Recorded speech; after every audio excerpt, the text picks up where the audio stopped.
Welcome. इस बार हमारा topic है nervous system. So let's outline this. Introduction. Nervous system is a highly complex part of an animal that coordinates it's actions and sensory information. यानी कि किसी भी organism के शरीर से जुड़ी हुई कोऑर्डिनेशन से रिलेटेड बात हो या सेंसरी इन्फॉर्मेशन से रिलेटेड बात हो, वो कौन हैंडल करता है उसकी बॉडी में? Nervous system. और ये बहुत ही एक जटिल सिस्टम होता है, कॉम्प्लेक्स सिस्टम होता है ये, और ये किया जाता है by transmitting signals to and from different parts of its body. यानी ऑर्गेनिज्म की बॉडी के जितने ऑर्गन्स हैं उनसे मैसेजेस आते हैं उसके नर्वस सिस्टम के पास, और नर्वस सिस्टम वापस सिग्नल्स भेजता है बॉडी ऑर्गन्स के पास। इस तरह से उसकी बॉडी के पूरे कोऑर्डिनेशन होती है। Nervous system detects environmental changes that impact the body then work in tandem with the endocrine system to respond to such events. Nervous system क्या करता है? ऑर्गेनिज्म के एनवायरनमेंट में जो भी चेंजेस आते हैं उसके अकॉर्डिंग बॉडी पर जो असर पड़ेगा उसको झेल सके ऑर्गेनिज्म, इसके लिए वो एंडोक्राइन सिस्टम जो होता है, जो कि हार्मोन्स को रिलीज करता है, उसके साथ सिंक्रोनाइजेशन में काम करवाता है बॉडी को, ताकि एंडोक्राइन सिस्टम हार्मोन्स छोड़े और वो हार्मोन्स जाके बॉडी को जो रिक्वायरमेंट है उसको पूरा करे, तो बॉडी एनवायरनमेंट में जो चेंजेस आए उसको झेल जाएगी। तो नर्वस सिस्टम का काम ये होता है। इन वर्टिब्रेट्स यानी ऐसे जीव जिनमें रीढ़ की हड्डी होती है, it consists of two main parts, central nervous system CNS जिसमें ब्रेन और स्पाइनल कॉर्ड आते हैं, और दूसरा पेरिफेरल नर्वस सिस्टम PNS जिसमें नर्व्स आती हैं। Nerves that transmit signal from the brain are called motor और एफरेंट नर्व्स। ऐसी नर्व्स जो कि ट्रांसमिट करती हैं सिग्नल्स ब्रेन से कहाँ? हमारे बॉडी ऑर्गन्स तक या टारगेट सेल्स तक। उन सेल्स को क्या क्या कहते हैं हम? मोटर सेल्स या motor nerves. Those nerves that transmit information from the body to the central nervous system are called sensory और afferent nerves। ऐसी नर्व्स जो कि बॉडी ऑर्गन से सिग्नल ले जाकर नर्वस सिस्टम को देती हैं, ऐसी नर्व्स को हम कहते हैं सेंसरी नर्व्स या फिर efferent nerves. Spinal nerves serve both function and are called mixed nerves. जो हमारी स्पाइन से जुड़ी हुई नर्व्स होती हैं वो दोनों तरह के काम करती हैं, इसलिए उनको मिक्स्ड नर्व्स कहते हैं। The PNS peripheral nervous system is divided into 3 separate sub systems: somatic, autonomic, enteric nervous system. Peripheral nervous system जो है ये 3 कैटेगराइजेशन में सब डिवाइडेड होता है: सोमैटिक, ऑटोनॉमिक और एंट्रिक नर्वस सिस्टम। इसमें से जो सोमैटिक नर्वस सिस्टम है वो वॉलंटरी होता है, यानी हमारी इच्छा के अकॉर्डिंग काम करता है, हम उसको कंट्रोल कर सकते हैं। वहीं पर जो ऑटोनॉमिक और एंट्रिक नर्वस सिस्टम है ये इनवॉलंटरी होता है, ये अपने हिसाब से चलता रहता है, हमारे वश में नहीं होता। Nerves that exit from the cranium are called cranial nerves.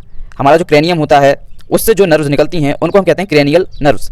Those exiting from the spinal cord are called spinal nerves। जो नर्व्स हमारी स्पाइनल कॉर्ड से निकलती हैं उनको हम स्पाइनल नर्व्स कहते हैं। एट द सेल्यूलर लेवल अगर देखा जाए, the nervous system is defined by the presence of a special type of cell, जो कि होता है नर्व सेल या जैसे कहते हैं न्यूरॉन। न्यूरॉन में कुछ स्पेशल प्रॉपर्टी होती है, ये बाकी सेल्स के साथ कम्युनिकेट कर सकता है। Neurons have special structures to send signals rapidly and precisely to the other cells. They send these signals in the form of electrochemical impulses traveling along the fibers called axons।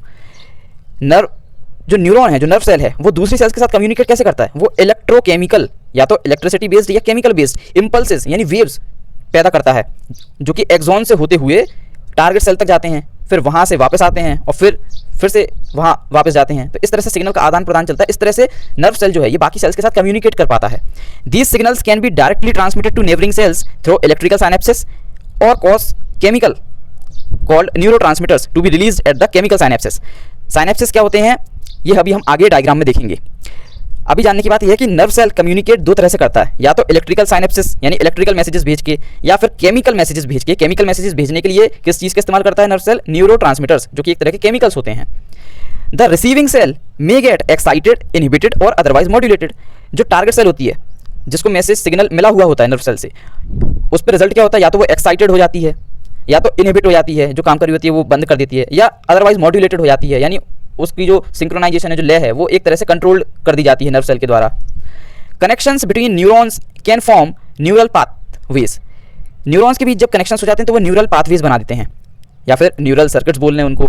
And larger networks that generate N organisms perception of the world and determine its behaviour.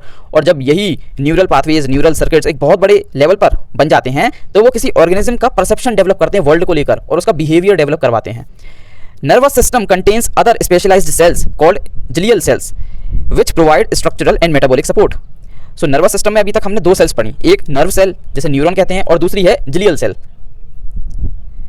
Most of organisms have a nervous system containing a brain, a central cord and nerves radiating from the brain and central cord। ज़्यादातर organism में जो structure होता है nervous system का वो ऐसा देखा जाता है कि एक ब्रेन होता है, एक सेंट्रल कॉर्ड होती है, और ब्रेन से या साथ ही साथ सेंट्रल कॉर्ड से निकलते हुए नर्व्स होते हैं। इस तरह का नर्वस सिस्टम ज़्यादातर देखा जाता है ऑर्गेनिज्म में। Malfunction of the nervous system can occur as a result of genetic defects, physical damage due to trauma or toxicity, infections or simply senescence। यानी नर्वस सिस्टम से रिलेटेड जो गड़बड़ें हो सकती हैं हमारे साथ, माल फंक्शन हो सकते हैं, उनके कारण ज़्यादातर जेनेटिक डिफेक्ट्स होते हैं, फिजिकल डैमेज होता है, ट्रॉमा या टॉक्सिसिटी हो गई, इन्फेक्शन हो गया, इस तरह की चीज़ों से नर्वस सिस्टम माल फंक्शन हो जाता है। The medical speciality of neurology studies disorders of the nervous system. Nervous system से रिलेटेड जो डिसऑर्डर्स हैं उनकी जो स्टडी करते हैं, वो स्टडी की ब्रांच को हम क्या कहते हैं? न्यूरोलॉजी। और जो स्पेशलिस्ट होते हैं उनको कहते हैं neurologist. Nerves consist primarily of axons along with different membranes that wrap around them and segregate them into vesicles. Nerve cell में मेन जो आपको देखने को मिलेगा हिस्सा वो होगा एक्सॉन, और साथ ही साथ उसमें कुछ डिफरेंट मेम्ब्रेन्स भी होती हैं जो एक्सॉन के आसपास रैप होती हैं और सीग्रीगेट करती हैं उनको वेसिकल्स में। Cells in nervous system. Nervous system में कौन कौन सी सेल्स होती हैं? सो मेनली आपको दो देखने को मिलेंगी, neurons and glial cells. So neurons के बारे में देखते हैं। Neurons fundamental property is that they communicate with other cells via synapses. Neuron की प्रॉपर्टी जो खास है वो ये है कि ये दूसरी सेल्स के साथ कम्युनिकेट कर सकता है वाया थ्रू इट्स साइनेप्सिस।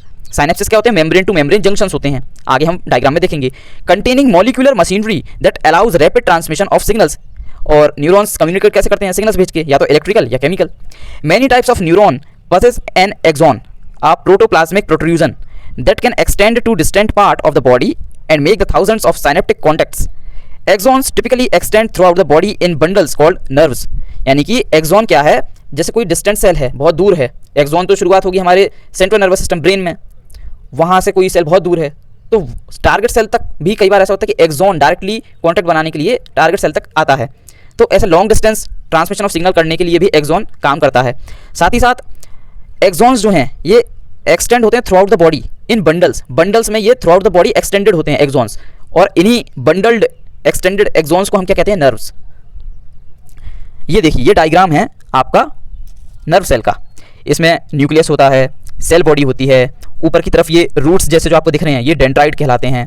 फिर नीचे की तरफ ये जो लंबा फिलामेंट जैसा आपको दिख रहा है प्रोट्रूजन पार्ट, ये एक्सॉन कहलाता है। और ये जो रेडिश कलर की शीथ दिख रही है आपको उसके रैप्ड अराउंड चारों तरफ, वो माइलिन की शीथ है। और नीचे आकर एक्सॉन के नीचे तरफ आकर एक्सॉन ऊपर से एक सिंगल फिलामेंट जैसा आता है, पर नीचे जब नीचे आते आते वो कई सारे ब्रांचेस में टूट जाता है, और हर ब्रांचेस की टिप आप देखिए तो वो एक प्लग जैसी होती है। और यही जो टिप है इसको कहते हैं साइनेप्स। एक साइनेप्स खत्म होती है, उसके बाद थोड़ा सा गैप आता है, और फिर दूसरी तरफ एक दूसरा साइनेप्स चालू होता है जिसे रिसेप्टर कहते हैं। और फिर एक नर्व सेल सिग्नल भेजता है, एक्सॉन के थ्रू वो सिग्नल नीचे तक आता है, साइनेप्स के थ्रू या तो इलेक्ट्रिकली या केमिकली वो ट्रैवल करता है, और फिर रिसेप्टर उसको ले लेता है, और फिर उसके अकॉर्डिंग रिसेप्टर सेल जो है, जो टारगेट सेल है, वो एक्ट करती है। Basic unit of nervous system is a nerve cell या फिर न्यूरॉन।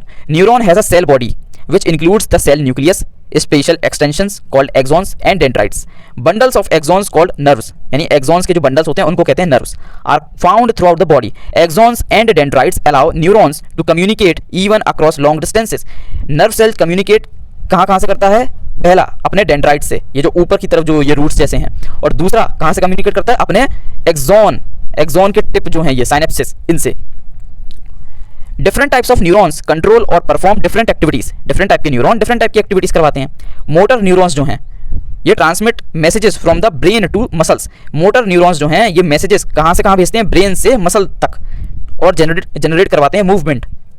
वहीं सेंसरी न्यूरॉन्स जो हैं ये डिटेक्ट करते हैं light, sound, odour, taste, pressure, heat, और ये मैसेजेस सेंड करते हैं about those things to the brain. यानी इन सबको, लाइट को, साउंड को, खुशबू को, टेस्ट को, प्रेशर को, हीट को, इन सब को सेंस करके मैसेजेस कहाँ भेजते हैं? ब्रेन तक। कौन? Sensory neurons. Other parts of nervous system control involuntary processes. और जो दूसरे पार्ट होते हैं नर्वस सिस्टम के वो इनवॉलेंट्री प्रोसेसेस जो हैं, जैसे कि regular heart beat, releasing hormone like adrenaline, opening the pupil in response to light, regulating the digestive system, ऐसे कामों को ऑपरेट करते हैं। अब ग्लियल सेल के बारे में पढ़ते हैं। These are non-neuronal cells that provide support and nutrition. They maintain homeostasis, form myelin and participate in signal transmission in the nervous system. Glial cells क्या होते हैं? ये non-neuronal cells हैं, यानी न्यूरॉन बेस्ड सेल नहीं है, ये कम्युनिकेशन के काम नहीं आते। ये किस काम आते हैं? ये सपोर्ट देते हैं, न्यूरॉन्स जो हैं अपनी जगह पर रहें, उनको एक स्ट्रेंथ मिले, एक सपोर्ट मिले, तो जिलियल सेल्स उनको सपोर्ट देते हैं। और साथ ही साथ न्यूरॉन्स हेल्थी रहें तो उनको न्यूट्रिशन चाहिए, तो न्यूट्रिशन उनको कौन देता है? न्यूरॉन्स को जिलियल सेल्स। और साथ ही साथ ये होमोस्टेसिस बना के रखते हैं, यानी इक्विलिब्रियम बना के रखते हैं न्यूरॉन्स के बीच में। और साथ ही साथ जो एक्सॉन के ऊपर एक माइलिन की शीट हमने देखी थी रेडिश कलर की, वो भी जिलियल सेल्स ही बनवाते हैं। और ये पार्टिसिपेट करते हैं in signal transmission in the nervous system. Most important functions of glial cells are to support neurons and hold them in place, neurons को सपोर्ट करना, उनको उनकी जगह पे बनाए रखना। To supply nutrients to the neurons, neurons को nutrients देते रहना। To insulate neurons electrically, neurons के बीच में शॉर्ट सर्किट ना हो जाए तो उनको इलेक्ट्रिकली इंसुलेट करने का काम भी जिलियल सेल्स करती हैं। To destroy pathogens and remove dead neurons, हमारे अगर न्यूरल सिस्टम में अगर कहीं से पैथोजेंस आ जाएं तो उनको डिस्ट्रॉय करने का काम भी जिलियल सेल्स करती हैं। और जो न्यूरॉन्स पुराने हो चुके हैं, जो डेड हो चुके हैं, उनको भी रिमूव करने का काम जिलियल सेल्स करती हैं। Provide guidance cues directing the axons of neurons to their targets, और साथ ही साथ जो एक्सॉन में सिग्नल्स जा रहे होते हैं उनको डायरेक्ट करने का काम भी करती हैं towards the target. Important type of glial cells, दो तरह की जिलियल सेल्स इंपॉर्टेंट हैं। ओलिगोडेंड्रोसाइट्स जो कि सेंट्रल नर्वस सिस्टम में मिलेंगी, और स्कॉन सेल्स जो कि पेरिफेरल नर्वस सिस्टम में मिलेंगी। generates layers of a fatty substance called myelin that wraps around axons and provide electrical insulation। वो जो रेडिश शीट हमने देखी थी एक्सॉन के चारों तरफ, वो माइलिन की थी, और वो असल में इसलिए होती है ताकि इलेक्ट्रिकल इंसुलेशन मिल सके नर्व सेल को। Due to this signals are transmitted much more rapidly and efficiently, और इसी इलेक्ट्रिकल इंसुलेशन की वजह से जो सिग्नल्स हैं, जो नर्व सिग्नल्स हैं, वो बहुत ही तेज़ी से और एफिशिएंटली फ्लो कर पाते हैं। Glial cells, microglia and astrocytes serve as important resident immune cells within the central nervous system, यानी सेंट्रल नर्वस सिस्टम का भी खुद का इम्यून सिस्टम होता है, और उसमें जो इम्यून सेल्स हैं वो कौन सी हैं? माइक्रोग्लिया एंड एस्ट्रोसाइट्स, जो कि एक तरह की जिलियल सेल्स होती हैं। ये है फिगर जिलियल सेल्स का। स्कॉन सेल्स ये आपको पीएनएस में मिलेंगी, ओलिगोडेंड्रोसाइट्स ये आपको सीएनएस में मिलेंगी, माइक्रोजिलियल सेल्स, एस्ट्रोसाइट ये आपको इम्यून फंक्शन करती हुई दिखेंगी। सो ये कुछ टाइप्स हैं जिलियल सेल्स के। इसके बाद CNS consist of the brain and spinal cord, जो सेंट्रल नर्वस सिस्टम है वो कंसिस्ट करता है ब्रेन और स्पाइनल कॉर्ड को, यानी सेंट्रल नर्वस सिस्टम किस किस से मिलकर बनता है? ब्रेन और स्पाइनल कॉर्ड से। Spinal canal contains the spinal cord, हमारी जो रीढ़ की हड्डी होती है, जिसे कहते हैं हम कि सेकंड ब्रेन है हमारा, वो असल में उसमें एक स्पाइनल कैनाल होता है, एक टनल टाइप की होती है, और उसके अंदर से हमारी स्पाइनल कॉर्ड जा रही होती है, जो असल में हमारा सेकंड ब्रेन होती है। क्रेनियल कैविटी, जो हमारी क्रेनियल बोन है, इसमें जो कैविटी है उसमें मौजूद होता है ब्रेन, और जो स्पाइनल कैनाल है इसकी जो कैविटी है उसमें मौजूद होता है स्पाइनल कॉर्ड, और स्पाइनल कॉर्ड और ब्रेन मिलकर क्या बनाते हैं? Central nervous system. CNS is enclosed and protected by meninges, central nervous system जो है, जो हमारा ब्रेन और स्पाइनल कॉर्ड है, इसकी प्रोटेक्शन के लिए एक 3 लेयर का सिस्टम नेचर ने बनाया है, जिसको हम कहते हैं meninges. 3 layer system of membranes including a tough leathery outer layer called dura mater. So brain और स्पाइनल कॉर्ड की प्रोटेक्शन के लिए नेचर ने 3 लेयर का एक सिस्टम बनाया है, जिसे हम कहते हैं मेनिंजेस, और इसमें एक आउटर लेयर होती है जो कि टफ होती है, उसका नाम है dura mater. Brain is also protected by the skull, और जो हमारा ब्रेन है वो हमारे स्कल के द्वारा भी प्रोटेक्टेड होता है। And the spinal cord by the vertebrae, और जो हमारी स्पाइनल कॉर्ड है वो वर्टिब्रे जो है हमारी रीढ़ की हड्डियाँ, उनसे प्रोटेक्टेड होता है। इसके बाद आइए देखते हैं peripheral nervous system, PNS. PNS collective term for the nervous system structures that do not lie with in the CNS. Nervous system के ऐसे स्ट्रक्चर्स जो कि सीएनएस में लाई नहीं करते हैं, सीएनएस के बाहर हैं, तो उनको हम कलेक्टिवली बोल देते हैं PNS, peripheral nervous system. Majority of the axon bundles called nerves are considered to belong to PNS, यानी ज़्यादातर जो एक्सॉन बंडल्स होते हैं जिनको हम नर्व्स कहते हैं वो बिलोंग करते हैं कहाँ पर? PNS. PNS is divided into somatic and visceral parts. Somatic part consist of the nerves that innervate या फिर stimulate the skin, joints and muscles. The cell bodies of somatic sensory neurons lie in dorsal root ganglia of the spinal cord. Visceral part, also known as the autonomic nervous system, contains neurons that innervate या stimulate the internal organs, blood vessels and glands. Autonomic nervous system itself consists of 2 parts, sympathetic nervous system and parasympathetic nervous system. यानी कि PNS में 2 division होते हैं, somatic and visceral parts. ठीक है, somatic part जो है ये किस किस को स्टिमुलेट करता है? स्किन को, जॉइंट्स को, मसल्स को।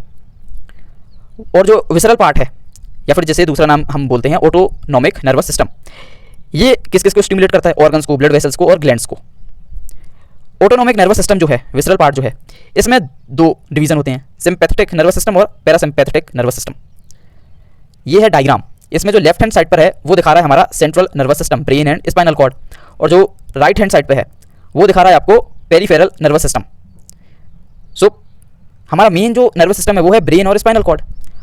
अब ब्रेन और स्पाइनल कॉर्ड को शरीर के साथ भी तो कम्युनिकेट करना है, तो शरीर से डेटा आकर सेंट्रल नर्वस सिस्टम तक जा सके, इसलिए नेचर ने पेरीफेरल नर्वस सिस्टम बनाया, जो कि एक ब्रिज का काम करता है बॉडी और सेंट्रल नर्वस सिस्टम के बीच। बॉडी से डेटा ले जाकर सेंट्रल नर्वस सिस्टम वो देता है पेरीफेरल नर्वस सिस्टम। सो ये डायग्राम आप देखिए। इसके बाद पीएनएस के बारे में हम जानते हैं, सोमैटिक नर्वस सिस्टम। पीएनएस में जो पहला डिवीजन है वो है सोमैटिक नर्वस सिस्टम। ये एसोसिएटेड होता है with activities traditionally thought of as conscious और वॉलेंटरी, यानी ऐसी एक्टिविटीज जो कि वॉलेंटरी होती हैं नेचर में, यानी जिनको हम कंट्रोल करते हैं, हमारी चाह के हिसाब से होती हैं। It is involved in the relay of sensory and motor information to and from the CNS. It consists of motor neurons and sensory neurons. दूसरा जो डिवीजन है पीएनएस का वो है autonomic nervous system. This controls our internal organs and glands and is generally considered to be outside the realm of voluntary control, यानी ये हमारे voluntary control के बाहर होता है ऑटोनोमिक नर्वस सिस्टम, हमारी इच्छा से नहीं चलता। Further subdivided into sympathetic and parasympathetic divisions. Sympathetic nervous system जो है ये इन्वॉल्व करता है preparing the body for stress related activities, ऐसी एक्टिविटीज जिनसे हमारी बॉडी पे स्ट्रेस पड़ता है। Sympathetic nervous system is activated when we are faced with stressful और हाई अरोजल सिचुएशन। जैसे कि पुराने ज़माने में मान लीजिए हमारे एंसेस्टर जब हंटिंग पे जाया करते थे, या मॉडर्न एज में मान लीजिए आपको कहीं बड़े हॉल में बहुत सारे लोगों के सामने प्रेजेंटेशन देनी है, तो ऐसी स्ट्रेसफुल जो सिचुएशंस होती हैं वहाँ पर जो हमारा नर्वस सिस्टम एक्टिवेट होता है वो होता है सिंपैथेटिक नर्वस सिस्टम, जो कि क्या करता है प्यूपिल्स को डायलेट कर देता है लाइट के रिस्पॉन्स में, हार्ट रेट को बढ़ा देता है, ब्लड प्रेशर को इंक्रीज कर देता है, ब्लडर को रिलीज कर देता है, रिलैक्स कर देता है, लिवर ग्लूकोज रिलीज करने लग जाता है, एड्रेनलिन सर्ज हो जाता है ब्लड स्ट्रीम में। इन शॉर्ट अगर बोलें तो फाइट और फ्लाइट रिस्पॉन्स जो होता है हमारी बॉडी का वो कहाँ से आता है, सिंपैथेटिक नर्वस सिस्टम से। इसके बाद पैरासिम्पैथेटिक नर्वस सिस्टम। फाइट और फ्लाइट मोड में जाने के लिए हमारा कौन सा नर्वस सिस्टम एक्टिवेट हुआ था, सिंपैथेटिक। अब फाइट और फ्लाइट मोड वाली सिचुएशन चली गई, स्ट्रेसफुल सिचुएशन चली गई, अब बॉडी को वापस नॉर्मल सिचुएशन में आना है, तो बॉडी को वापस नॉर्मल सिचुएशन में कौन लाता है, parasympathetic nervous system. Associated with returning the body to routine day-to-day operations. Once the threat has been resolved, the parasympathetic nervous system takes over and returns bodily functions to a relaxed state. So sympathetic nervous system stressful situation आएगी तो हमें fight और flight mode में डाल देगा ताकि हम उसका सामना अच्छे से कर पाएं, और जैसे ही वो स्ट्रेसफुल सिचुएशन चली जाएगी, हमें वापस नॉर्मल आना है रूटीन में, तो हमारा पैरासिम्पैथेटिक नर्वस सिस्टम चालू हो जाएगा और हमें वापस नॉर्मल स्टेट में ले आएगा। The two systems have complementary functions operating in tandem to maintain the body's homeostasis. यानी कि ये जो दो सिस्टम है सिंपैथेटिक और पैरासिम्पैथेटिक, ये एक तरह से कॉम्प्लीमेंट्री फंक्शन करते हैं एक दूसरे का, एक दूसरे के पूरक हैं और ये बॉडी में इक्विलिब्रियम बना के रखते हैं। ये देखिए डायग्राम में आप, पैरासिम्पैथेटिक नर्वस सिस्टम इसमें कंस्ट्रिक्ट प्यूपिल्स हो जाएगा, स्टिमुलेट्स सालिवेशन हो जाएगा, slows heart rate, constricts bronchi, stimulates digestion, causes bladder to contract. और सिंपैथेटिक नर्वस सिस्टम में क्या होगा, dilates pupil, inhibits salivation, increases heart rate, dilates bronchi, inhibits digestion, inhibits contraction of bladder. So ये है diagram जिसमें आप देख सकते हैं पैरासिम्पैथेटिक नर्वस सिस्टम और सिंपैथेटिक नर्वस सिस्टम। इसके बाद दो तरह के हमने सेल्स के बारे में सुना होगा, ग्रे मैटर और वाइट मैटर, तो इनके बारे में जानते हैं। Grey matter which get its name from grey color of preserved tissue and is better described as pink or light brown in living tissue, contains a high proportion of cell bodies of neurons, यानी दिमाग का ऐसा part जहाँ पे high proportion of neuron cells है, जब उसको preserve करके रखा जाता है लैब्स में तो उसका कलर ग्रे हो जाता है और इस वजह से इसको नाम मिल गया ग्रे मैटर। यानी हमारे नर्वस सिस्टम की वो सेल्स जहाँ पर न्यूरॉन्स बहुत ही ज़्यादा पाए जाते हैं, ऐसे जब पार्ट को हम प्रिजर्व करके रखते हैं लैब में तो उसका कलर ग्रे हो जाता है, तो इसलिए ऐसे पार्ट्स को हमारे नर्वस सिस्टम के हम क्या कहते हैं, ग्रे मैटर, जो कि लिविंग सेल्स में लाइट ब्राउन या पिंकिश कलर का होता है। Grey matter is found in clusters of neurons in the brain and spinal cord and in cortical layers that line their surfaces. White matter is composed mainly of myelinated axons and takes its colour from the myelin. White matter includes all the nerves and much of the interior of the brain and spinal cord. Cluster of neurons in the brain और spinal cord, इनको हम कहते हैं nucleus. वहीं पर clusters of neurons in the peripheral nervous system, इनको कहते हैं गैंग्लियन। तो ये दो टर्म्स हैं जो आपको पता होनी चाहिए, except for the forebrain called the basal ganglia. इसके बाद functions of neuron, there are multiple ways that a cell can send signals to other cells. कोई एक नर्व सेल किसी दूसरी सेल्स को किन तरहों से मैसेज भेज सकती है, दो तरह हैं हमारे पास। पहला ब्रॉडकास्ट मोड ऑफ सिग्नलिंग, यानी releasing chemicals called hormones into the internal circulation so that they can diffuse to distant sites.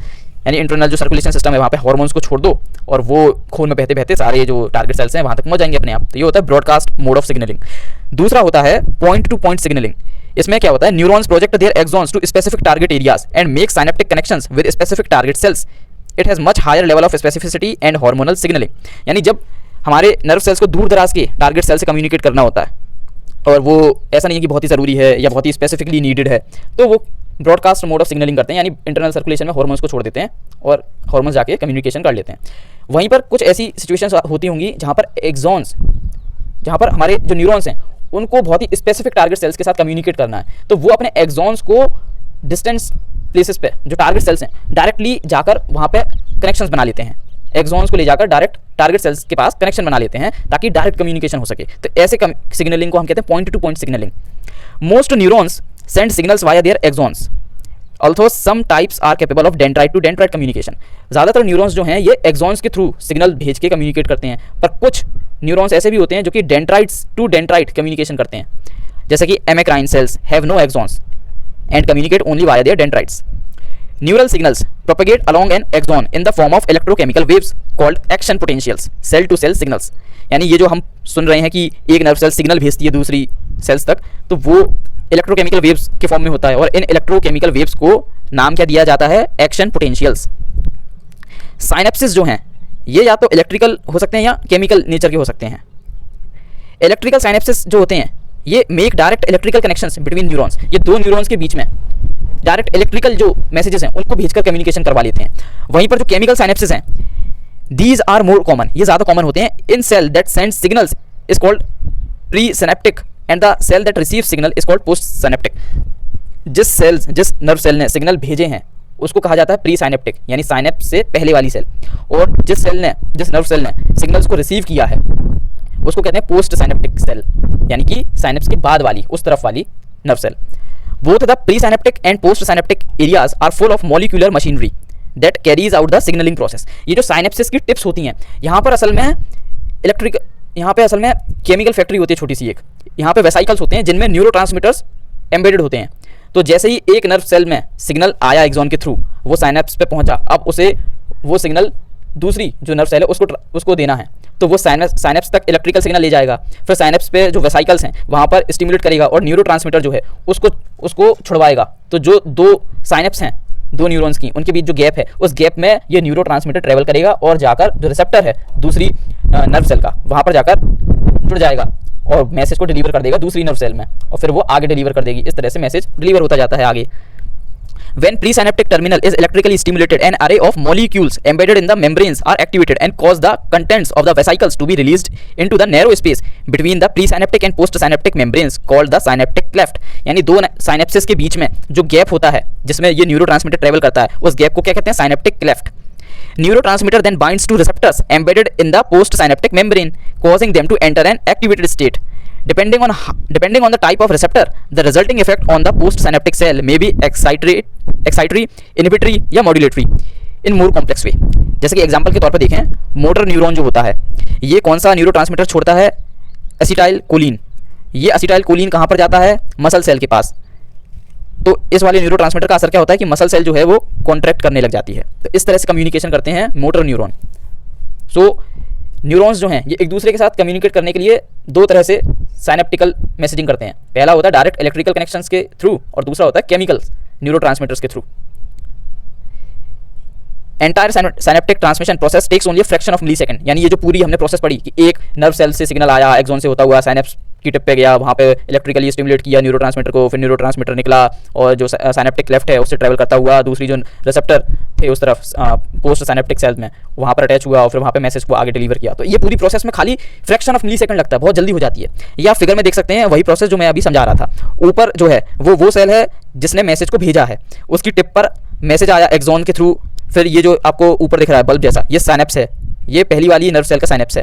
यहाँ पर ये वेसाइकल्स दिख रहे हैं आपको, यहाँ तक आएगा इलेक्ट्रिकल सिग्नल, फिर वो इन वेसाइकल्स को, ये जो गोल गोल आपको दिख रहे हैं ग्रीन डॉट्स, तो ये क्या है? न्यूरोट्रांसमीटर। ये जो ग्रीन डॉट्स हैं ये न्यूरोट्रांसमीटर्स हैं और ये जो सर्कल्स हैं ये वेसाइकल्स हैं। तो ऊपर एक्सॉन से आएगा इलेक्ट्रिकल सिग्नल, वो इन वेसाइकल्स को करेगा स्टिमुलेट, फिर इनसे निकलेंगे ये ग्रीन डॉट्स यानी न्यूरोट्रांसमीटर, और ये जो बीच का गैप दिख रहा है आपको दो साइनेप्सिस के बीच का, इसको कहते हैं साइनेप्टिक क्लेफ्ट। साइनेप्टिक क्लेफ्ट में ये न्यूरोट्रांसमीटर बहते हुए दूसरी जो साइनेप्स है दूसरी सेल के वहाँ पर जाएंगे और वहाँ पर जो रिक्वायर्ड रिसेप्टर्स हैं वहाँ पर जाकर जुड़ जाएंगे, और जैसे ही जुड़ेंगे तो वहाँ पर दूसरी सेल में फिर इलेक्ट्रिकल सिग्नल पैदा होगा और फिर वो आगे ट्रेवल कर जाएगा। तो इस तरह से ये कम्युनिकेशन होता है।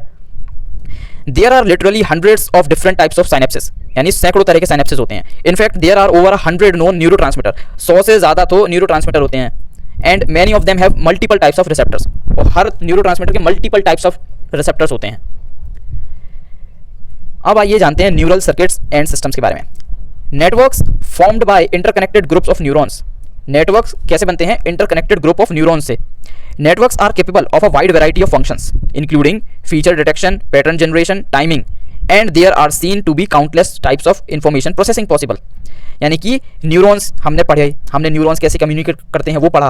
अब जब न्यूरॉन्स जो हैं वो इंटरकनेक्टेड हो जाते हैं, और इंटरकनेक्टेड न्यूरॉन्स भी जब ग्रुपिंग बना लेते हैं अपनी, तो उससे बनता है एक न्यूरल नेटवर्क। और जब न्यूरल नेटवर्क बहुत बड़ा हो जाता है तो वो कैपेबल हो जाता है of doing wide variety of functions, जैसे कि फीचर डिटेक्शन करना, पैटर्न को जनरेट करना, टाइमिंग को बनाना, इस तरह की चीज़ें करने लग जाता है एक न्यूरल नेटवर्क। और साथ ही साथ कई तरह की इंफॉर्मेशन को प्रोसेस कर सकता है ये।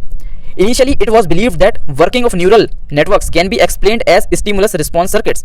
शुरुआत में ये समझा जाता था कि ये जो न्यूरल नेटवर्क्स जो होते हैं, इनकी जो काम करने का तरीका है, इसको हम एक थ्योरी है स्टिमुलस रिस्पॉन्स सर्किट, उससे एक्सप्लेन कर सकते हैं, उससे समझा जा सकता है। यानी कि स्टिमुलस यानी बाहर से कोई चीज़ ऐसी आएगी जो अफेक्ट करेगी हमारे न्यूरॉन्स को, हमारे न्यूरल नेटवर्क को, और उसके रिस्पॉन्स में हमारा न्यूरल नेटवर्क कुछ प्रतिक्रिया देगा। यानी कि बाहर से कोई चीज़ आएगी, वो छेड़ेगी न्यूरल नेटवर्क को, और उसके रिस्पॉन्स में फिर न्यूरल नेटवर्क रिस्पॉन्स देगा। तो ये है स्टिमुलस रिस्पॉन्स सर्किट। शुरुआत में इसी के थ्रू ये सोचा जाता था कि न्यूरल नेटवर्क की जो काम करने का तरीका है उसको हम समझ सकते हैं, जैसे कि बिहेवियर्स ऑफ एनिमल्स। पर बाद में फिर एक कंसेप्ट आया बिहेवियरिज्म का, came in psychology and working of neural networks in living beings were expressed in more profound way. क्योंकि स्टिमुलस रिस्पॉन्स सर्किट्स के थ्रू हम लैंग्वेज, ऑर्गेनिज्म कैसे लैंग्वेज सीखते हैं, ये एक्सप्लेन नहीं कर सकते थे। बिहेवियरिज्म आया तो उसने कुछ चीज़ें जो पहले एक्सप्रेस नहीं की जा सकती थी स्टिमुलस रिस्पॉन्स सर्किट के थ्योरी के थ्रू, वो भी एक्सप्लेन कर दी। पर बाद में फिर जैसे जैसे इलेक्ट्रोफिजियोलॉजी का यूज़ बढ़ा 1940s के आसपास, तो उससे हमें पता चला that nervous system contains many mechanisms for maintaining cell excitability and generating patterns of activity intrinsically without requiring an external stimulus. बाद में हमें पता चलता है कि न्यूरल नेटवर्क्स जो हैं ये असल में बाहरी स्टिमुलस पे डिपेंडेंट नहीं होते। ये कई तरह की एक्टिविटीज़ खुद अपने आप से भी जनरेट कर सकते हैं इंट्रिंसिकली, यानी बाहर से कुछ नहीं चाहिए, ये अंदर ही अपने आप ही कई एक्टिविटीज़ स्टार्ट कर सकते हैं, एंड कर सकते हैं। Neurons were found to be capable of producing regular sequences of action potentials. Action potential यानी वही जो मैसेजेस हमने पढ़े थे।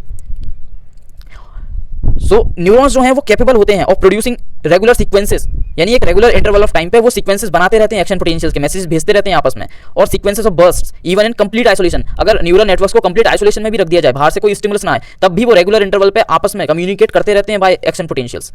Simplest type of neural circuit is a reflex arc. जो सबसे सिंपलेस्ट टाइप का न्यूरल सर्किट होता है वो होता है एक reflex arc which begins with a sensory input and ends with a motor output. इसका एग्जांपल हम देख सकते हैं, जैसे हम गर्म जो स्टोव होता है उसको अगर छू लें तो हमारे हाथ की जो सेंसरी नर्व्स हैं वो मैसेजेस लेती हैं कि हमने कुछ गर्म छुआ है, वो जाता है हमारे सेंट्रल नर्वस सिस्टम के पास। सेंट्रल नर्वस सिस्टम फटाक से मोटर जो न्यूरॉन्स हैं उनको मैसेज भेजता है कि हाथ को वापस खींचो। मोटर न्यूरॉन्स आते हैं मोटर सेल्स के पास और फिर उनको बोलते हैं कि हाथ को पीछे लो, और इस तरह से जो मोटर मसल्स हैं हमारे जॉइंट्स के आसपास वो कॉन्ट्रैक्ट करती हैं और हमारा हाथ पीछे मुड़ जाता है। तो इस तरह से ये सबसे simplest type of neural circuit होता है, जिसे कहते हैं रिफ्लेक्स आर्क। ये जैसे हम डायग्राम में देख सकते हैं, हमारी स्किन से टच हुआ कुछ भी गर्म या कुछ भी ऐसी चीज़ जो हमें अनकंफर्टेबल बनाती है, तो हमारे सेंसरी इनपुट्स गए कहाँ पर, पीएनएस, स्पाइनल कॉर्ड या ब्रेन के पास। फिर वहाँ से मोटर जो न्यूरॉन्स हैं उनके थ्रू मैसेजेस आते हैं, वो फिर कहाँ जाते हैं, मोटर सेल्स में जाते हैं, और फिर मोटर सेल्स एक्टिविटी करवाती हैं हमारी मसल्स की।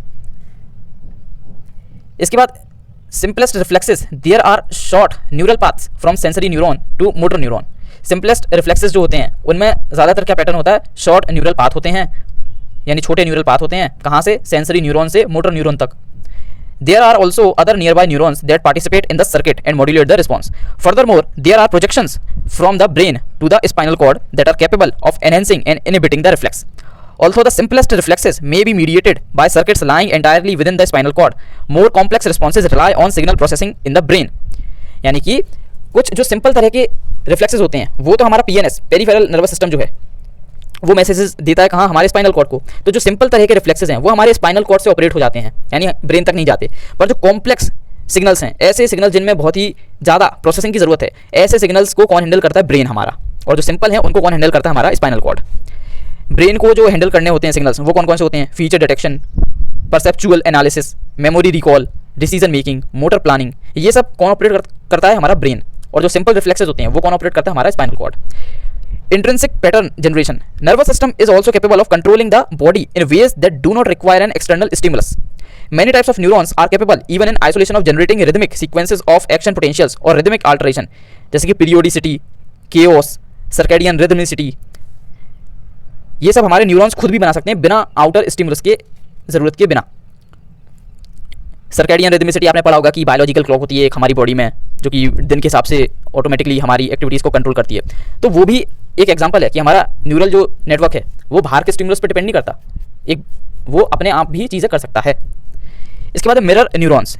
मिरर न्यूरॉन्स क्या होते हैं? कुछ न्यूरॉन्स ऐसे होते हैं ऑर्गेनिज्म में जो कि जब देखते हैं कि सामने वाला दूसरा ऑर्गेनिज्म, उन्हीं के जैसा ऑर्गेनिज्म कोई एक्टिविटी कर रहा है, तो वही सेम एक्टिविटी देख के हमारे अंदर भी वही न्यूरॉन्स स्टिमुलेट हो जाते हैं जो उस सामने वाले ऑर्गेनिज्म के अंदर होते हैं, और हम उसकी एक तरह से नकल करने लगते हैं, इमिटेट करने लगते हैं उसको.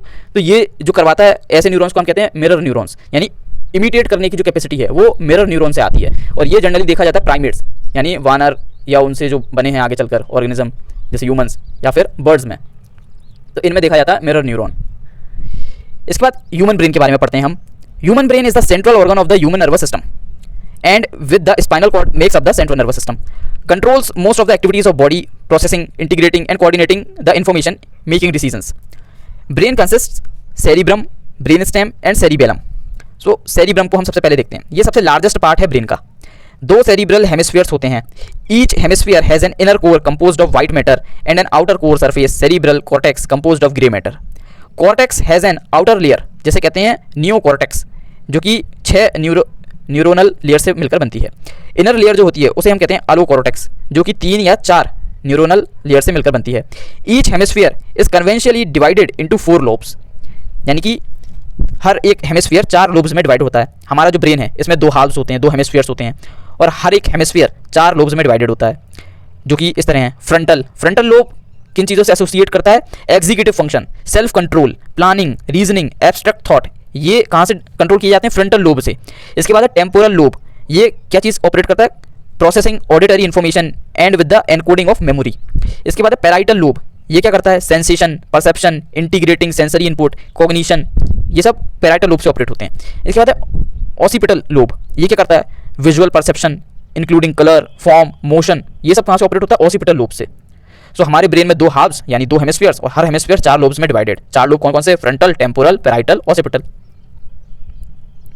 Left and right hemispheres are broadly similar in shape and function. Some functions are associated with one side, such as language in the left and visual spatial ability in the right. यानी कि दोनों hemisphere जो हैं वो लगभग same size के, same shape के हैं, और पर जो कुछ चीज़ें हैं वो स्पेसिफिक हेमिस्फीयर्स में देखी जाती हैं. जैसे कि लैंग्वेज जो है ये लेफ्ट हेमिस्फीयर में देखी जाती है, और जो विजुअल स्पेशियल एबिलिटी है ये राइट हेमिस्फीयर में देखी जाती है. Hemispheres are connected by commissural nerve tracts, जिनमें लार्जेस्ट जो होता है वो होता है कॉर्पस कोलोसम. यानी 2 हेमिस्फीयर जो जुड़ते हैं वो किसके थ्रू जुड़ते हैं? कॉमिस्यूरल नर्व ट्रैक्ट्स के थ्रू. और सबसे बड़ा कॉमिस्यूरल नर्व ट्रैक्ट कौन सा है? यानी दोनों हेमिस्फीयर को जोड़ने वाला सबसे बड़ा ट्रैक्ट कौन सा है? कॉर्पस कोलोसम. तो हम ऐसे बोल सकते हैं कि दोनों जो हमारे हेमिस्फीयर्स हैं ब्रेन के वो किससे जुड़े होते हैं आपस में? कॉर्पस कोलोसम से. Cerebrum is connected by the brain stem to the spinal cord. इसके बाद ब्रेन स्टेम के बारे में देखते हैं. ब्रेन स्टेम कंसिस्ट करता है mid brain, pons, medulla oblongata. So mid brain को देखते हैं. Also called mesencephalon, region of the developing vertebrate brain that is composed of the tectum and tegmentum. The midbrain serves important functions in motor movement, particularly movement of the eye, and in auditory and visual processing. यानी कि हमारी आई के movement में, सुनने की जो हमारी ability है उसमें, और विजुअल प्रोसेसिंग में मिड ब्रेन का काम होता है. इसके बाद Pond's, involved in the regulation of functions carried out by cranial nerves it houses, works together with the medulla oblongata to serve an especially critical role in generating the respiratory rhythm of breathing, rapid eye movement, sleep. इनमें काम होता है Pond's का.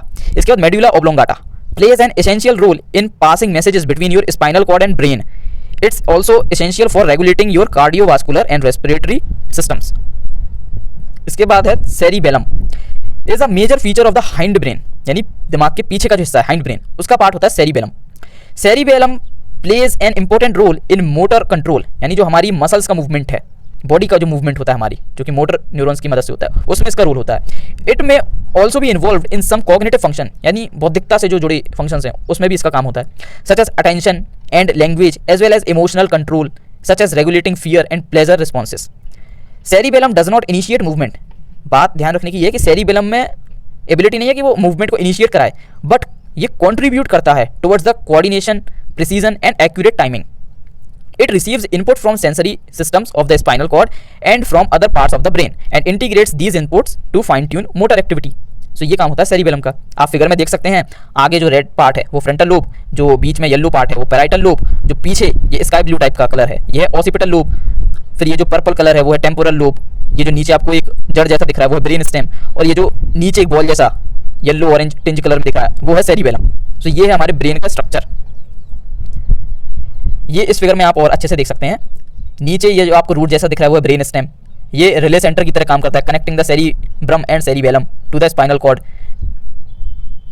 ये breathing, heart rate, body temperature, wake and sleep cycle, digestion, sneezing, coughing, vomiting and swallowing, इन सबको करने में मदद करता है brain stem.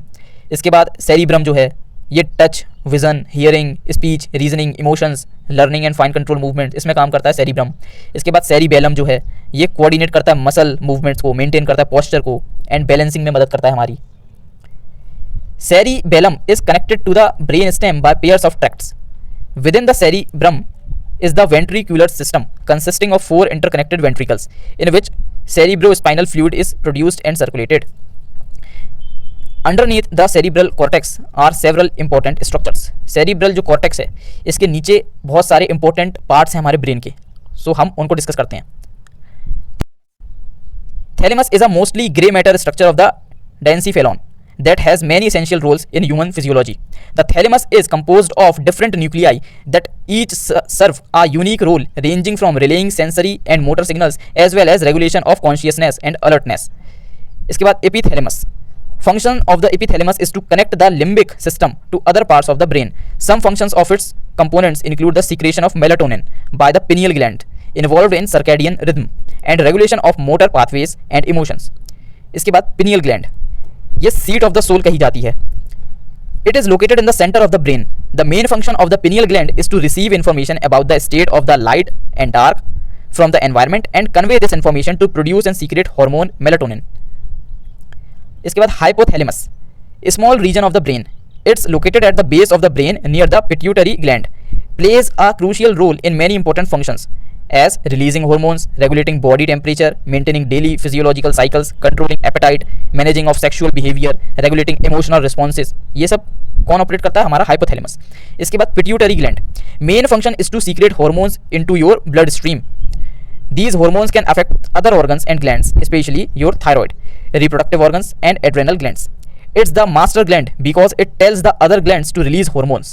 So pituitary gland को हम master gland भी कहते हैं.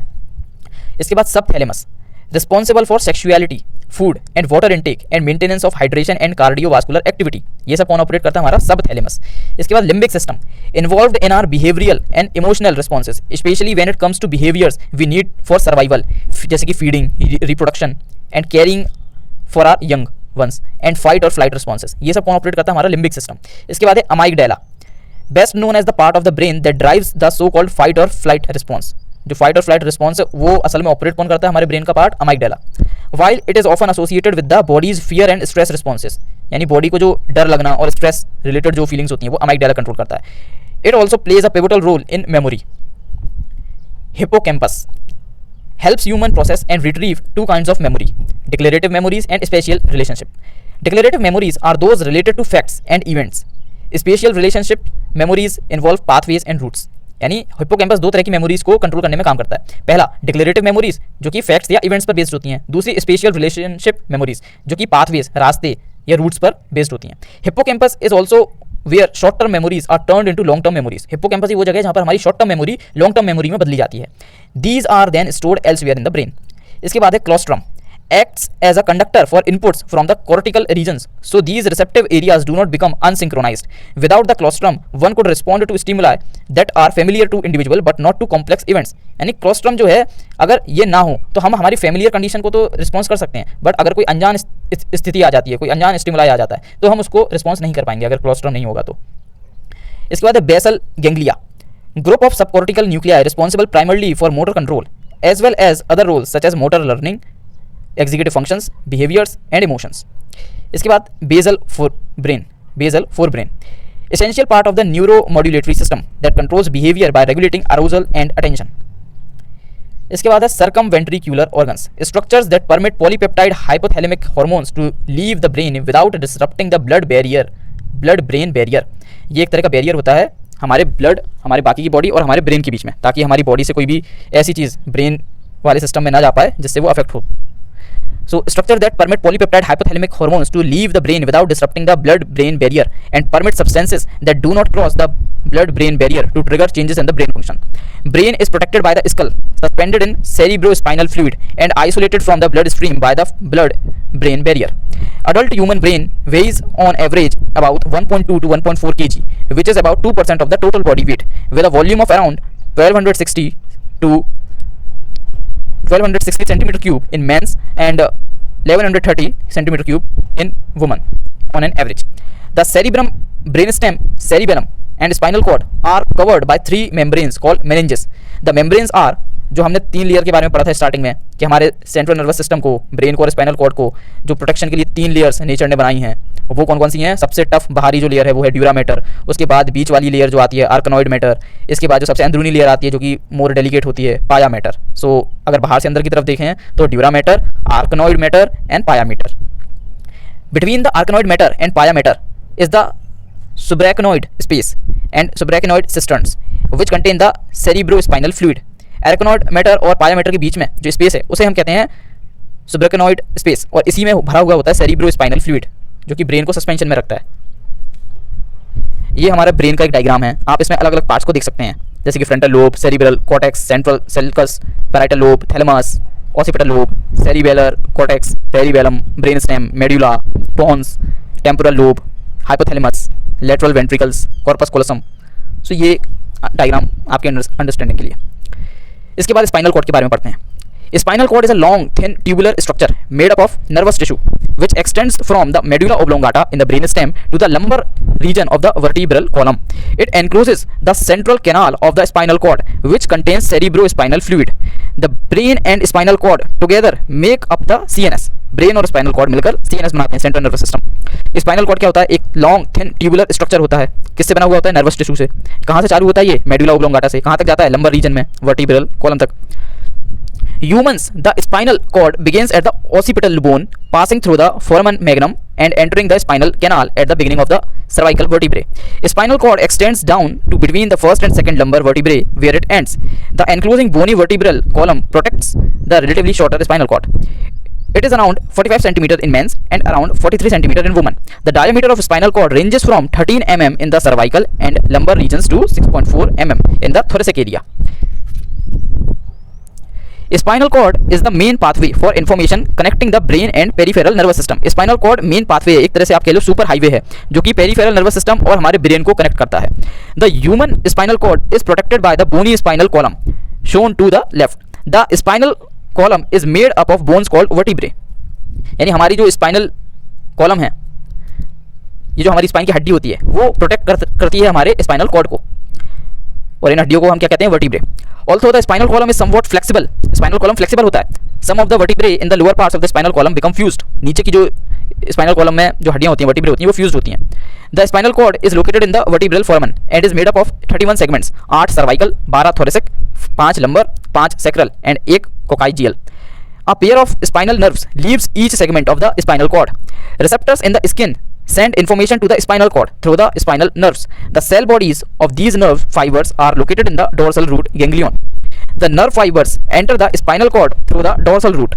Some fibers make synapses with other neurons in the dorsal horn, while others continue to the brain.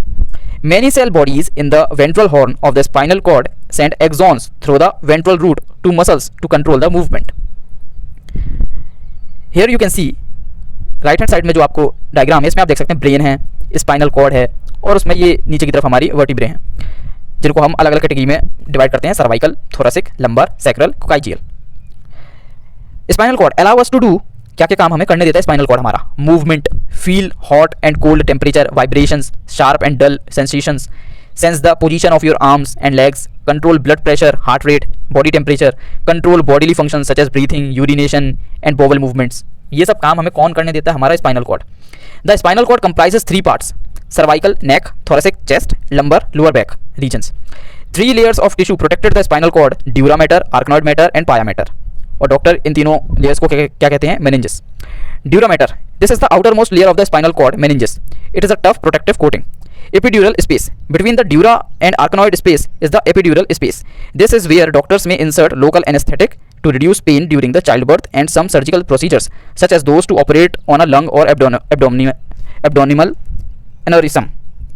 Arachnoid matter, the arachnoid matter is the middle layer of the spinal cord covering subarachnoid space. This is located between the arachnoid matter and pia mater. Cerebrospinal fluid (CSF) is located in this space. Sometimes a doctor has to sample CSF to test for the presence of infections such as meningitis. They can also inject local anesthetic into the space for some surgical procedures such as cesarean delivery or a knee replacement. Pia mater. The pia mater is the layer that directly covers the spinal cord. Covering the spinal cord and its protective layers is the vertebral column or the spinal bones. These bones start at the base of the skull and extend down to the sacrum, a bone that fits into the pelvis. The cervical, thoracic and lumbar regions have different numbers of bones. Most people have 7 spinal bones in the cervical column, 12 in the thoracic column and 5 in the lumbar column. And ये है एक diagram आपके spinal cord का. इसमें आप देख सकते हैं ये जो बीच में है वाइटिश सा, ये हो गया ग्रे मैटर जो ग्रे कलर का है ये. इसके बाद ये जो वाइट दिख रहा है आपको सेंटर में, ये हो गया वाइट मैटर. आगे आए आप तो आपको पोस्टीरियर रूट दिखेगी और यहाँ पे स्पाइनल नर्व दिखेगी. तो हमारे स्पाइनल कॉर्ड कुछ इस तरह का दिखता है. इसके बाद ग्रे मैटर के बारे में जानते हैं. स्पाइनल कॉर्ड के जो पार्ट्स हैं इंपॉर्टेंट उनके बारे में देखते हैं. Grey matter, the grey matter is a dark butterfly shaped region of the spinal cord made up of nerve cell bodies. White matter, the white matter surrounds the grey matter in the spinal cord and contains cells coated with myelin which makes nerve transmission occur more quickly. Nerve cells in the gray matter are not as heavily coated with myelin. Posterior root, the posterior root is the part of the nerve that branches off the back of the spinal column. Looking at the spinal cord cross section, the top wings of the gray matter butterfly reach towards the spinal bones. The bottom wings are toward the front of the body and its internal organs. Anterior root, the anterior root is the part of the nerve that branches off the front of the spinal column. Spinal ganglion, the spinal ganglion is a cluster of nerve bodies that contain sensory neurons. इसके बाद spinal nerve, the posterior and anterior roots come together to create a spinal nerve. There are 31 pairs of spinal nerves. These control sensation in the body as well as movement. इसके बाद spinal cord के functions क्या क्या हैं main. So first है carrying signals from the brain. The spinal cord receives signal from the brain that control movement and autonomic functions. इसके बाद carrying information to the brain. The spinal cord nerves also transmit messages to the brain from the body such as sensations of touch, pressure and pain. इसके बाद है reflex responses. The spinal cord may also act independently of the brain in conducting motor reflexes. One example is the patellar reflex which causes a person's knee to involuntarily jerk when tapped in a certain spot. So यहाँ हमने जाना आज nervous system के बारे में. हमने उसके बारे में सब कुछ डिस्कस किया, उसके पार्ट्स, उसमें क्या क्या होता है. And we have just outlined nervous system. I hope आपको वीडियो अच्छा लगा हो, इन्फॉर्मेटिव लगा हो. अगर वीडियो अच्छा लगा तो वीडियो को लाइक करिए, शेयर करिए एंड चैनल को सब्सक्राइब करिए. वीडियो देखने के लिए थैंक यू.